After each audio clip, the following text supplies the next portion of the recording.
picture the image that we were looking at. So please take a moment.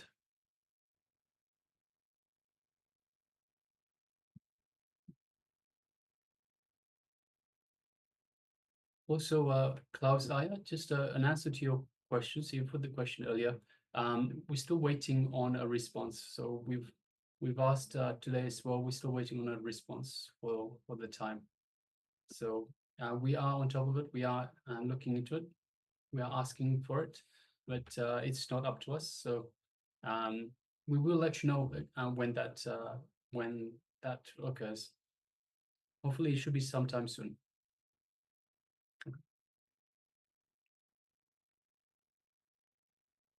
Yes, also requesting. So we have a number of participants with the camera switched off. So requesting Ma Kshu Weiping, Ma Agama Priya, Ma Nyana Priyananda, and Ma Ganambananda, showing label as iPad. Requesting please switch your cameras on and be available in the camera frame itself. Also requesting Ma Anupama and Ma Tash, requesting if you could please come on camera. So your cameras are switched on, but you are not in the camera frame itself. And also requesting once again, everyone who has taken part in this power manifestation, please take a moment and share with us the image that we were looking at. What was revealed to you in the third eye? So this is the power of thought current scanning, where you scan the thought currents of the acharyas as they were looking at, as we were looking at at an image on our screen.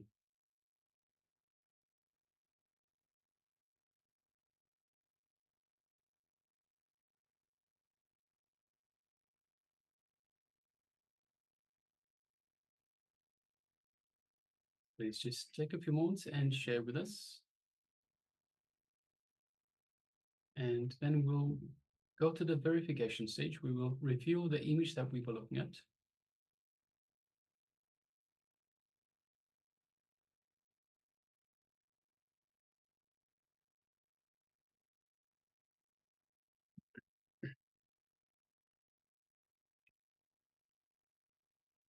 All right, so if you're still sharing, please go ahead and continue to share. Meanwhile, let us reveal the image that we were looking at.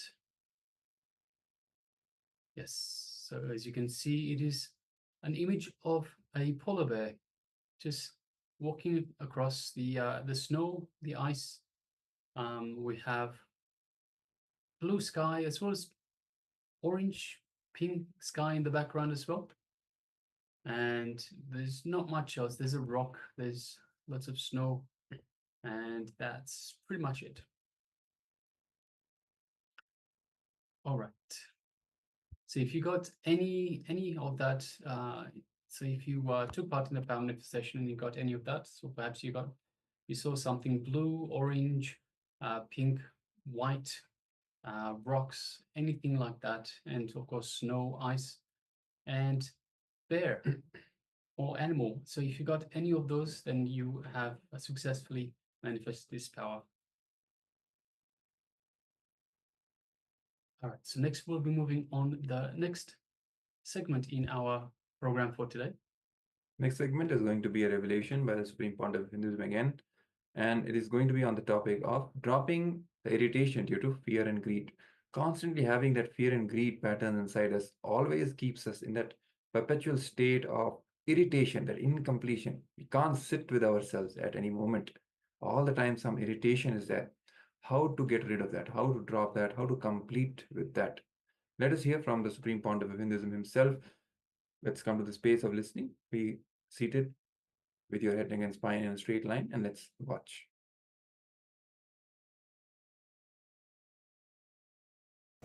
Now, take few minutes, sit and analyze.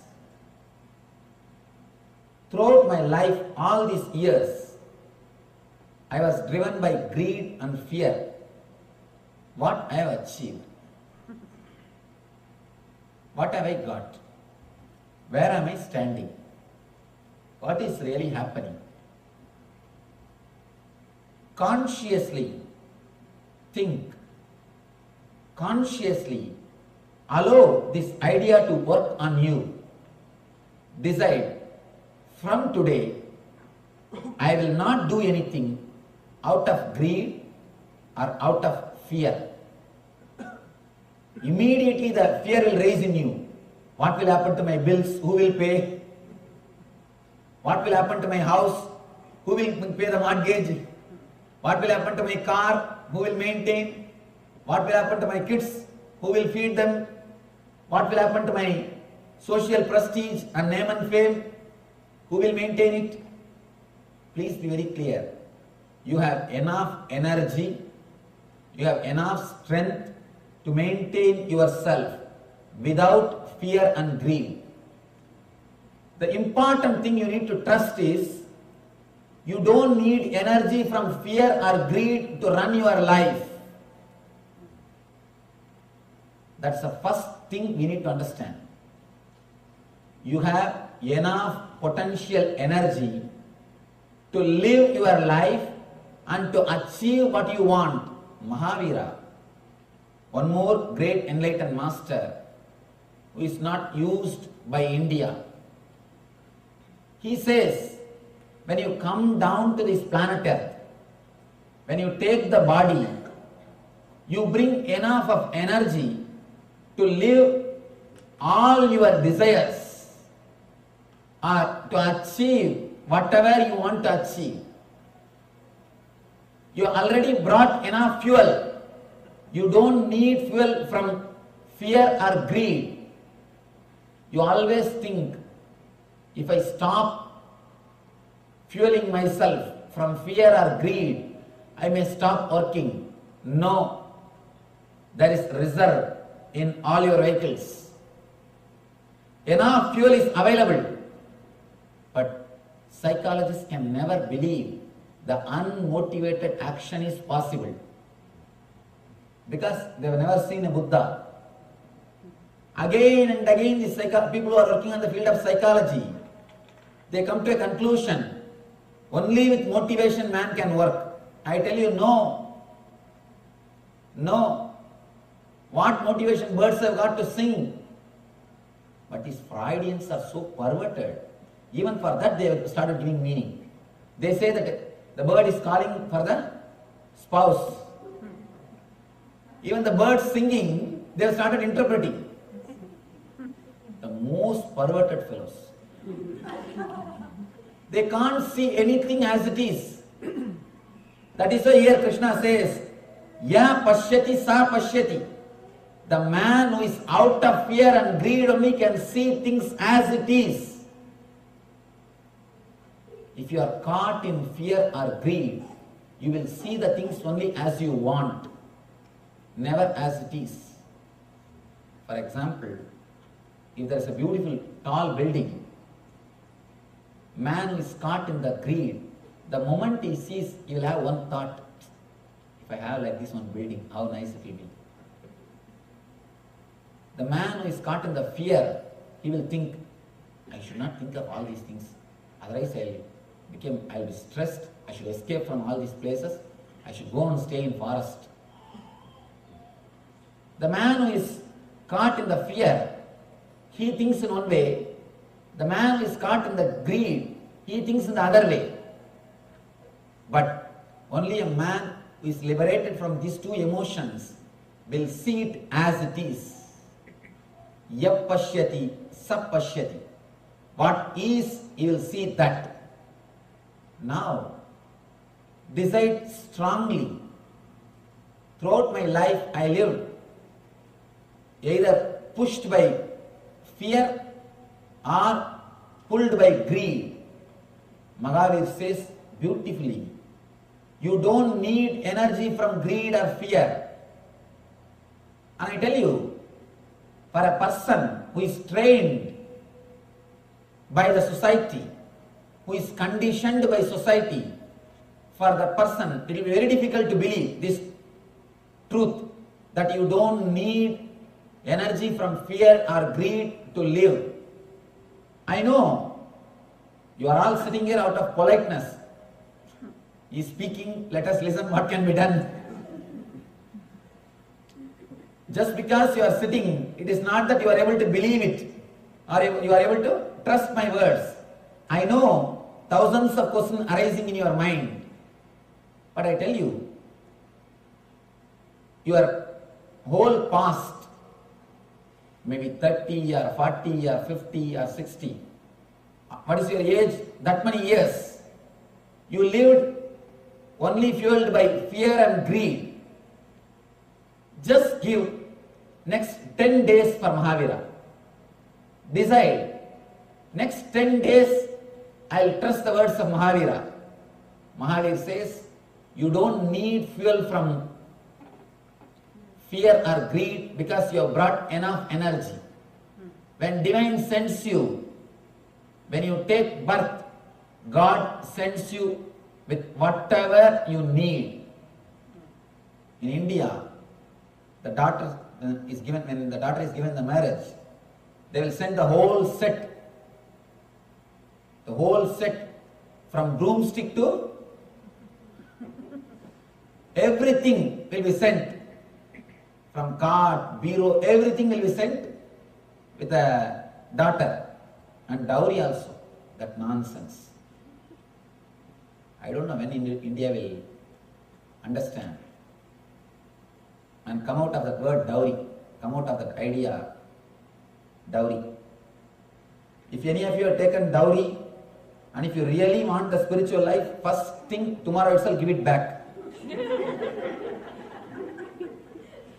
Go back to the house, collect all the things, whatever you have taken from your in-laws' house, give it back. If your in-laws are not alive, give it to your wife and tell her do what you want. Don't keep, that is the, I think, curse given to you. I tell you honestly, if you keep dowry in your house, Lakshmi will never stay in your house. The house in which dowry is kept, Lakshmi will not stay. Because it is cursed money. It is not the Sri with a blessing. It's a Sri with curse.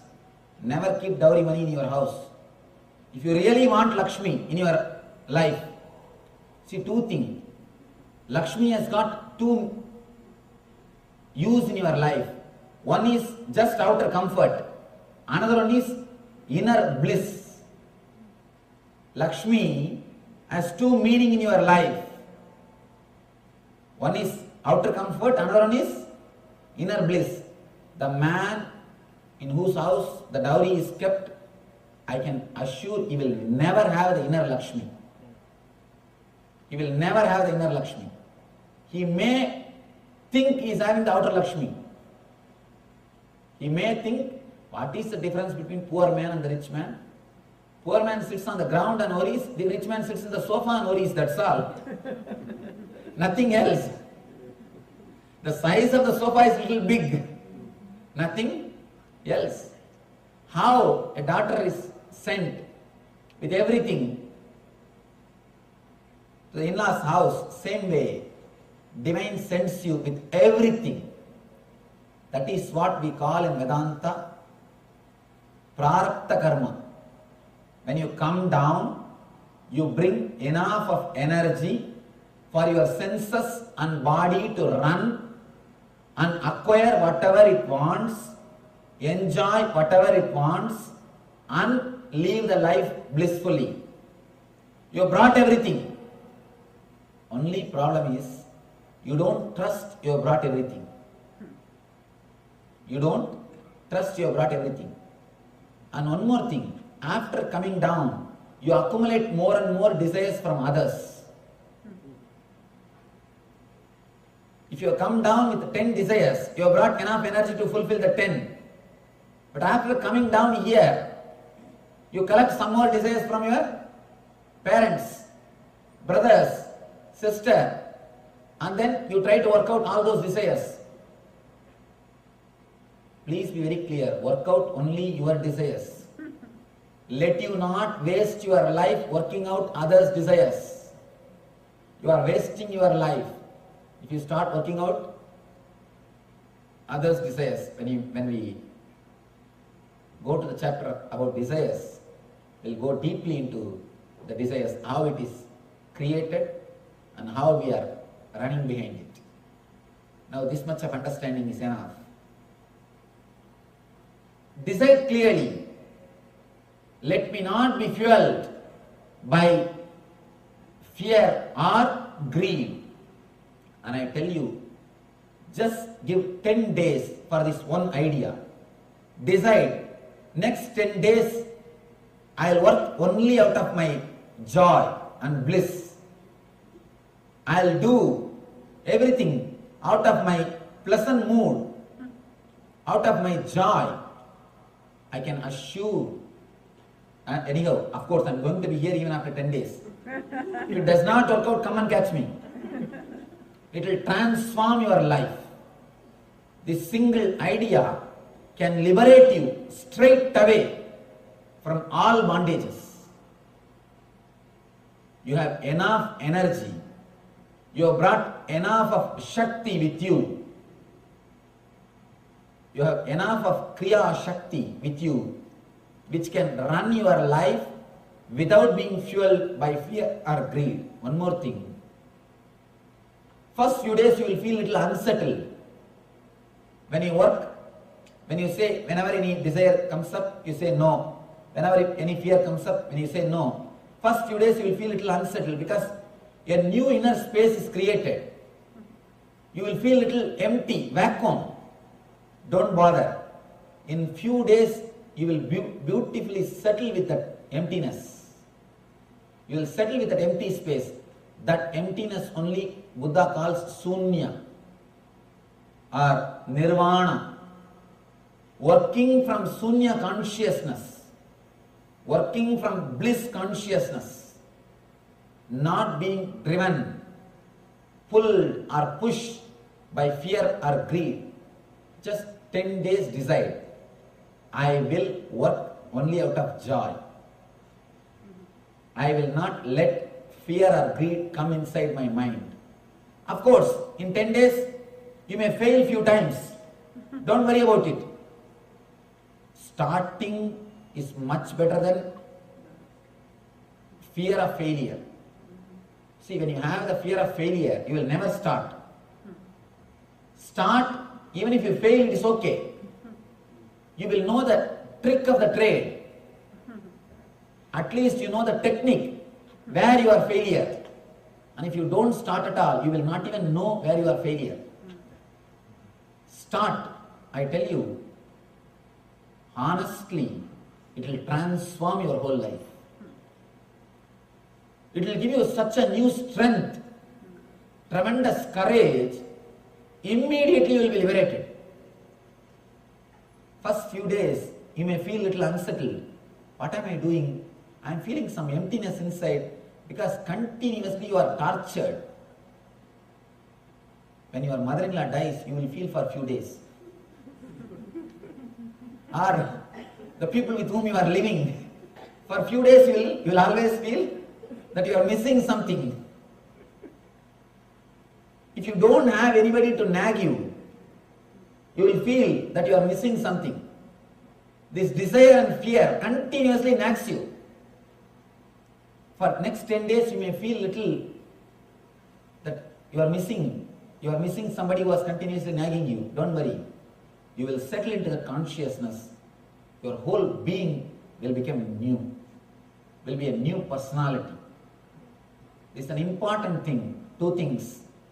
Trust you have enough energy to run without fear and greed. Only small kids need candy. Kids will work only when you show the candy. They will keep quiet if you threaten them that I will beat you. Of course, in this country nothing can be done. They will say 911. Nothing can be done. Only with kids, when you are a small child, you need fear or greed to make you work. Now you are grown up man. Still, why do you need fear or greed? Still, if you need fear or greed, you are mentally retarded. Please be very clear. We have grown physically but not mentally. First few days, you will feel a little unsettled. One more thing. In 10 days, you will not lose your wealth. Is there anybody 10 days if I practice these ideas, I may lose all my wealth, Swamiji. Then the wealth is not worth having. Let you lose it. If it will last in 10 days, you think it is worth having? It's not worth having. If it can be lost so easily, then it is not worth having. The earlier it is lost, better for your being. Let you remove the tremendous stress and load from your inner space.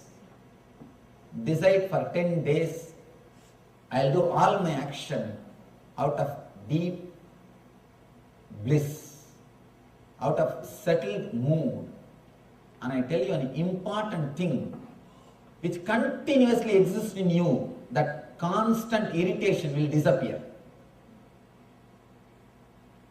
Knowingly and unknowingly, you carry the constant irritation in you. That is why all of us are just waiting to burst, explode. Any small thing, you just shout, vomit. You are waiting for reasons to shout. Any small thing, you are irritated. You shout, don't you know? Don't you have sense? Why are you doing this? Why are you doing that? Constantly we carry that irritation mood in us. From morning till night, constantly, even for a small thing, we always shout, explode. Look into yourself. How many of you can honestly understand and agree that you carry the constant irritation in you? Raise your hand. Others are not honest, be very clear. Don't think you are not carrying. Constantly we are carrying that irritation. The irritation is being carried in your inner space constantly. It is because of fear and greed. Let you be liberated from today from that irritation which you are carrying constantly. Something or other, some reason or other you need to explode, that's all. You are waiting to jump on others because you are not settled within yourself. There is uneasiness between you and your being. That uneasiness always expresses continuously on others. That uneasiness, what I call dis-ease. That dis-easeness between you and your being is what I call disease. You carry that constant uneasiness, constant irritation because you are putting wrong fuel in your engine. If the wrong fuel is added into your engine, you know the sound, what type of sound you will have and what type of smoke you will have. If the fuel is not pure, the engine will create a different kind of sound. Small story. Husband and wife both were driving car. They stopped at a signal. Suddenly next to them they saw a Benz car standing. Husband said, yesterday night in dream I was driving like this beautiful Benz car. Wife said, yes, I heard the engine sound. Sound sleep. Sleep for them and sound for others. Be very clear. If the fuel is not pure, you will have different sound and different smoke. If you are carrying the constant irritation in you, the fuel is not pure. You are not working out of your consciousness. You are not working out of your bliss. Just 10 days, decide. Don't put the fuel of fear and greed in your vehicle. You will see suddenly the new energy coming up from your being. The enthusiasm, costless, auspicious energy. The costless, auspicious energy is what we call Shiva. Shiva means in Sanskrit costless auspiciousness. reasonless energy, if you live with that reasonless energy, means unmotivated energy, and I tell you, you can do that. First thing, trusting you have that energy. Next thing, start living it. Only these two things you needed to reach the divine consciousness. When you start working with that costless, auspicious energy, you become Shiva. Otherwise, you are Shava. Here, Krishna gives a beautiful technique to reach that ultimate Shiva consciousness, to reach the beautiful space of bliss. Saknodi haivayavasodum praksarira vimokshanat kama krododbhavam vegam sayuktas sasughinaraha. Saknodi haivayasodum praksarira vimokshanat kama krododbhavam vegam sayuktas sasughinaraha. Before giving this present body, if one is able to tolerate the urges of material senses and check the force of desire and anger, he is well situated and he is happy in this world. Exactly what I said he is repeating. If you can at least once settle inside, if you at least once settle inside your being, when you are attacked by this emotion of desire and anger, without moving your body, without cooperating, without taken away by that emotion, you are well situated, means you achieved what has to be achieved. You are blissful in this world. People ask me again and again, Swamiji, what is the purpose of body and mind? The purpose of body and mind is only one thing: to achieve, to learn how to experience joy without body and mind. If you can learn that one thing of having happiness, bliss without body and mind, you achieved the use of body and mind. Over. After that, you can throw away the body and mind. You can live without body and mind. Man who is able to live without body and mind is Jivan Mukta. Even if the body and mind is there with him, he will not be touched by it. He has no use for it.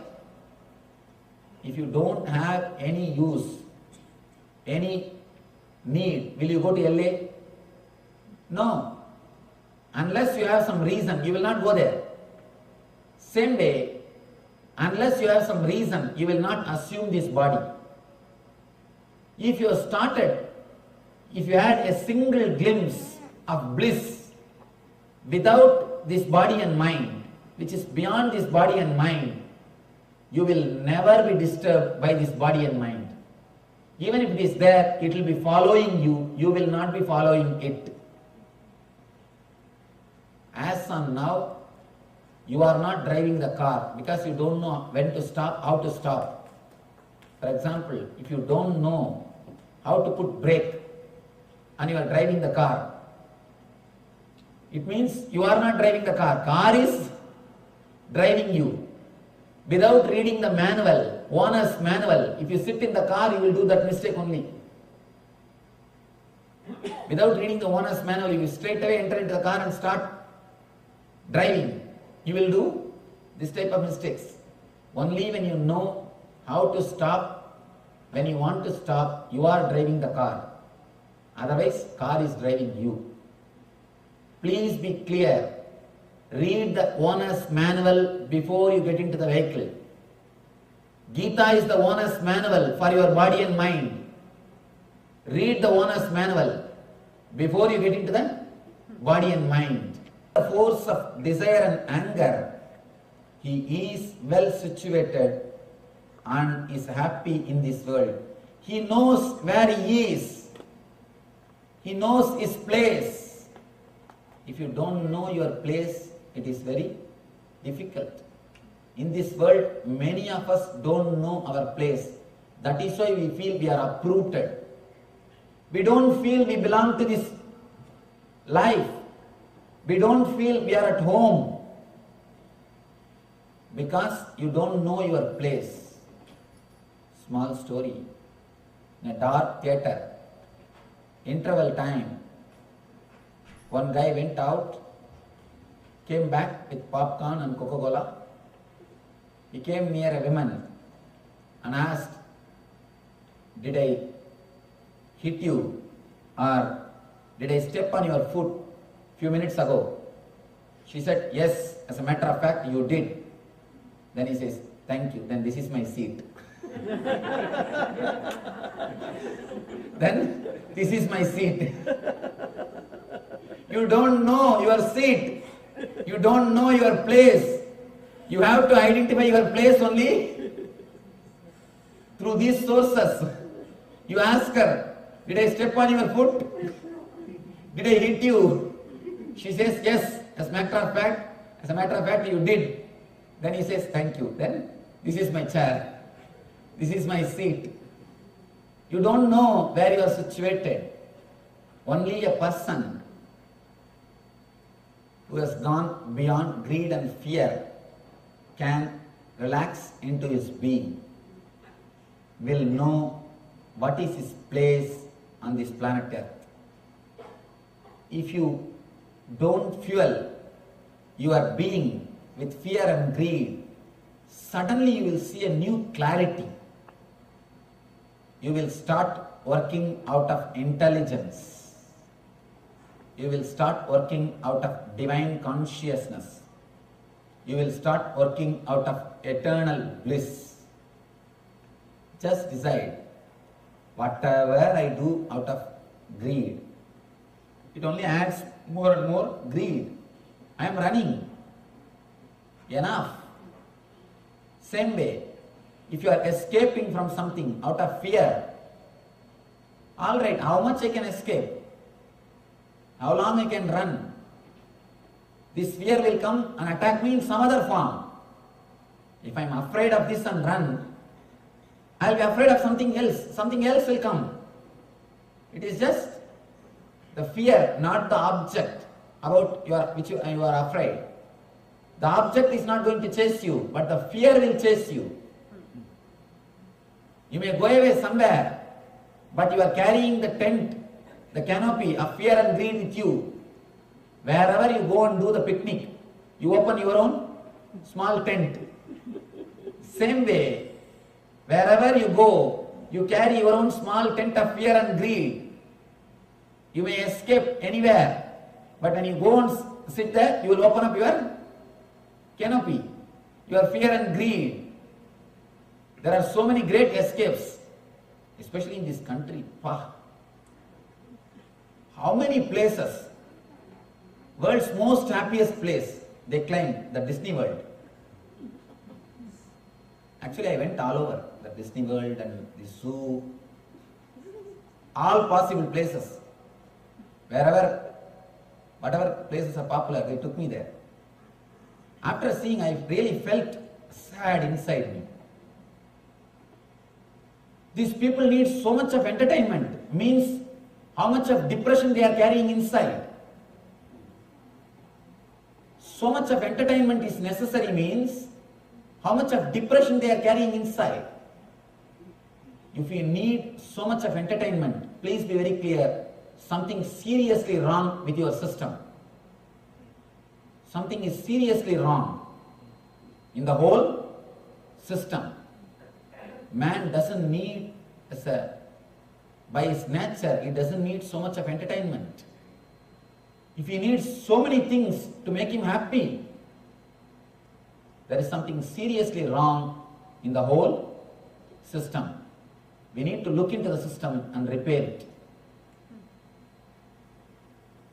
Again and again, Krishna declares, let you work out of joy. And I tell you, if you work out of bliss, you will create bliss for yourself and you will create bliss for others, and you will never know what is tiredness. You will never even know the word tiredness. I tell you honestly, still I can't understand the word tiredness. How can you have tiredness? Tiredness is nothing but the inner contradiction between your Ichcha Shakti and Kriya Shakti. Between your will and your action. There is an inner contradiction. Inside there is some deep problem. You have a problem between your anger and fear. You have a problem between your greed and fear. Your greed and fear is attacking each other and you are tired, that's all. If you are feeling tired, please be very clear. Inside you, a big war is going on. The Mahabharata Yuddha is going on. Inside you, the war between the fear and greed is happening. Man whose consciousness is clear can never experience tiredness. The very idea of tiredness is totally wrong. How can there be tiredness?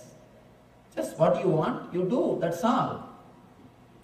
In my young age, when I was in the college, I used to sit and meditate. Morning I'll sit for 4 hours and evening I'll sit for 4 hours. I'll just casually sit and meditate. The roommates, they will ask me, how are you able to sit for so many hours? And I used to tell them, what is there? Your body, your mind. If you want, can't you sit? If you can't even sit with your body and mind, what are you going to achieve? Honestly, I am not even able to understand how a man cannot sit with himself. Your body, your mind, that's all. My body is my mind. Just sit, over. Why? Why we are not able to sit? Because continuously we have poured wrong fuel. Wrong fuel. That is why you are not able to sit with yourself. It's after all your body, your mind. Bring it completely under your control. If you can't bring this under your control, never ever expect you can bring anything under your control. Continuously, we are behind power. We want to control that, control this, control that, control this. The power hunger is so much in us. We are running behind always something to get the control over that. Understand, first let you bring your body and mind under your control. Let that be controlled by you. Then automatically you can bring anything under your control. If this is not under your control, whatever is under your control will not be under your control. So please be very clear. First thing which we need to do is bring your body and mind under your control. As of now, it is under the control of fear or greed. One thought from greed is enough. Your body just runs. One thought from fear is enough. Your body just runs. Let it not happen. Let it be completely under you. Let it be completely under your consciousness. Let you fill your body and mind. Let your eternal bliss, eternal consciousness fill your body and mind.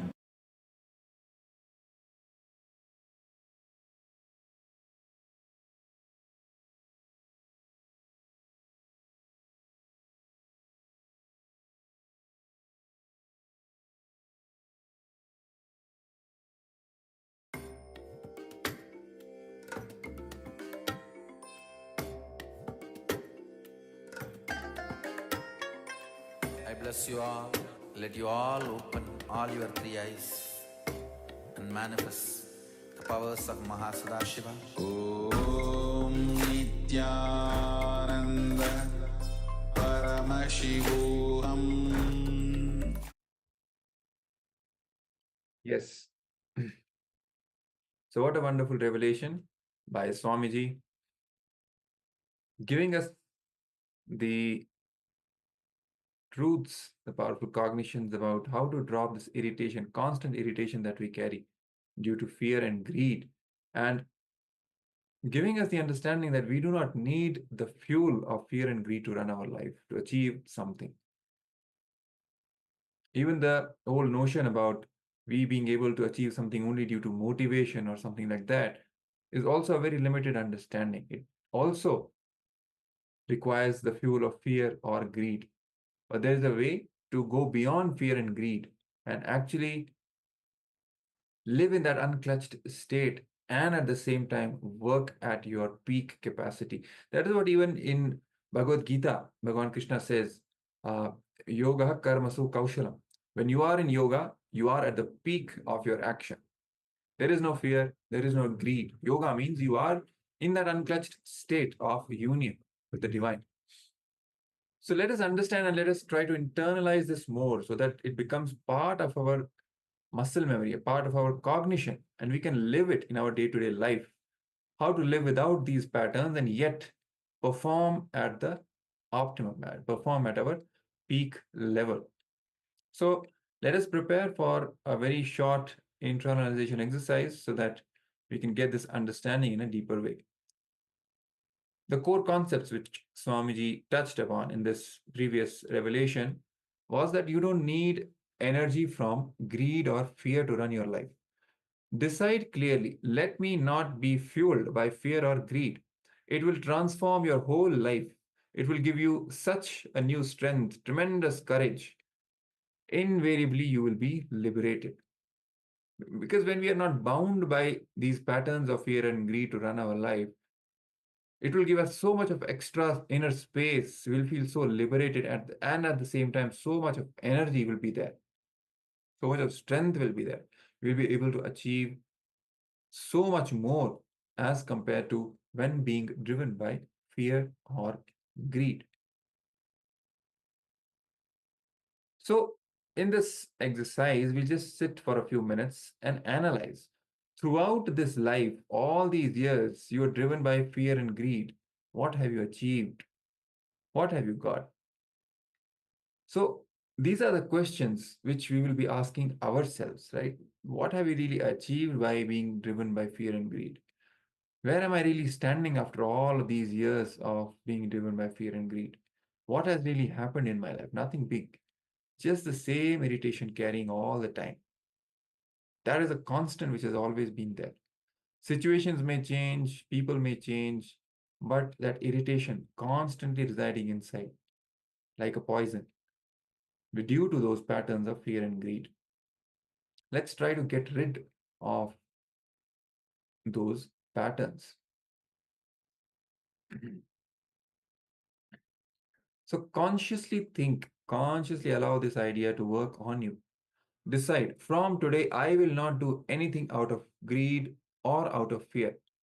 Immediately the fear will rise in you, right? Because we are not accustomed to live that way. We do not know what will drive us, where we'll go, in what direction we'll go, what decisions to take, because it's an unknown zone for us.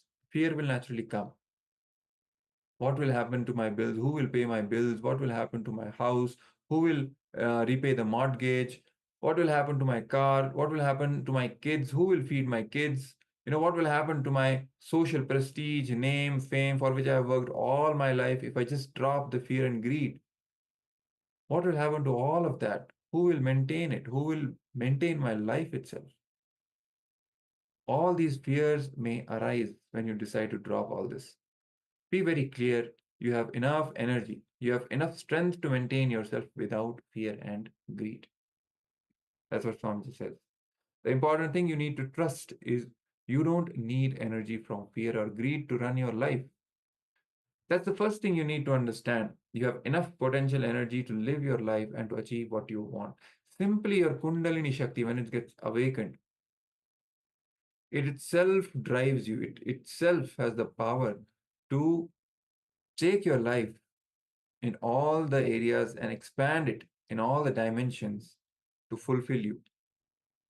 You do not need any external dependence on fear or greed to run your life.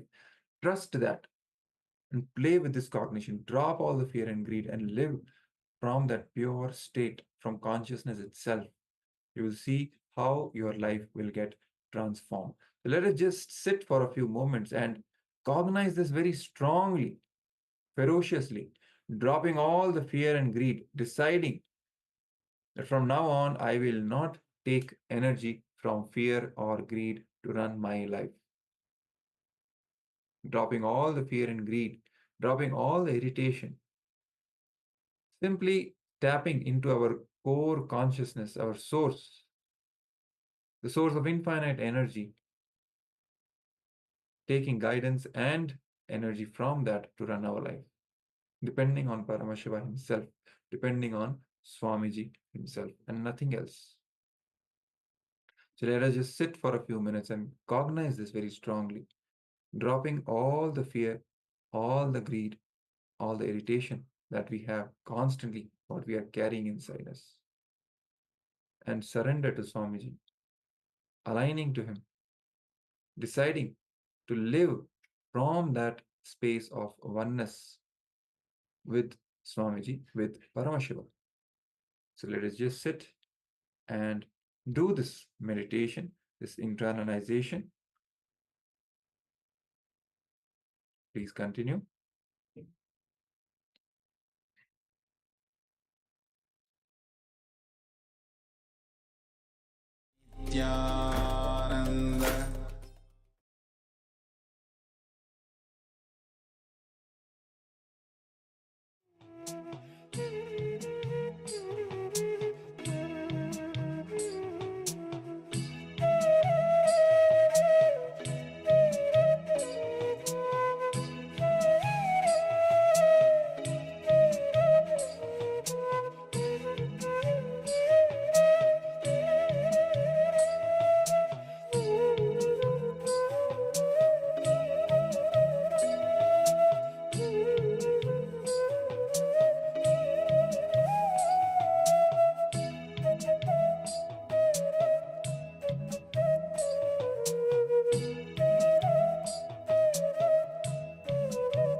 Nityanandam.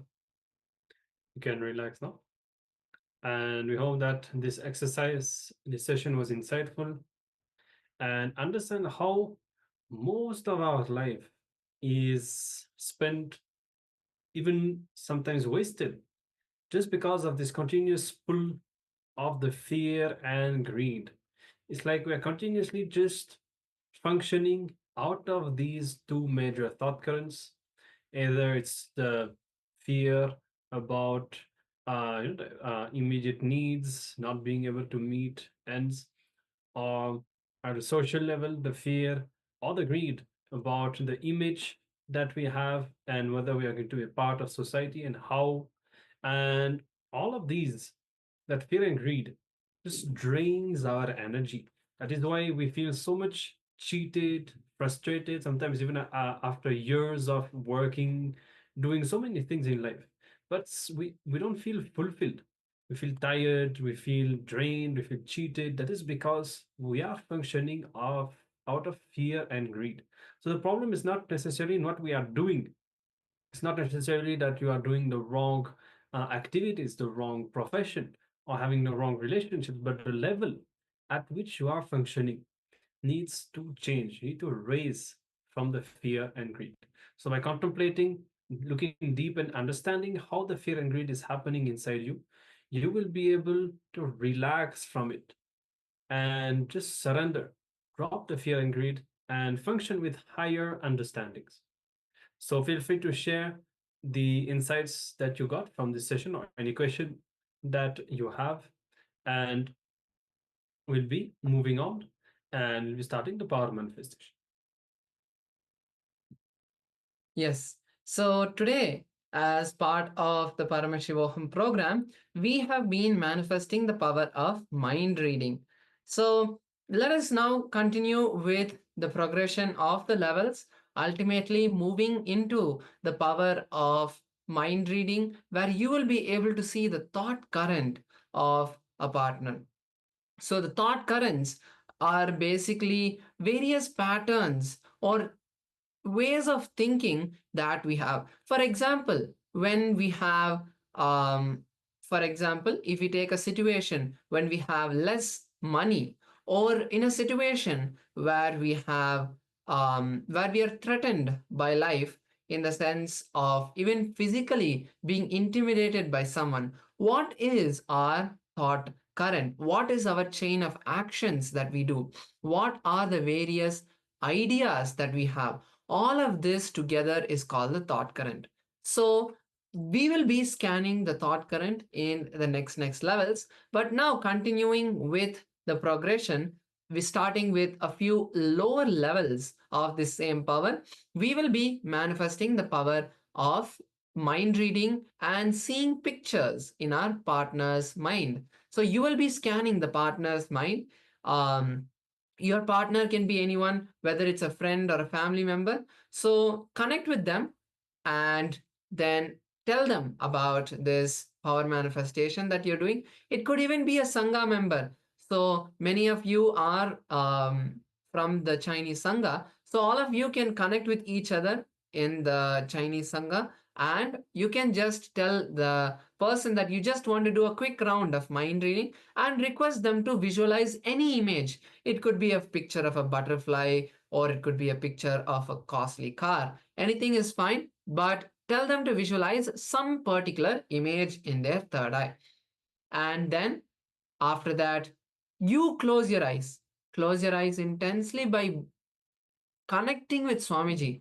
Intensely visualize Swamiji in your third eye and then chant the Mahavakya at least 11 times. This will completely unclutch you from all of the thought currents, all of the various inner chatter, that inside voice that you're having, all of the doubt that will you be able to manifest this power. It will completely remove from everything.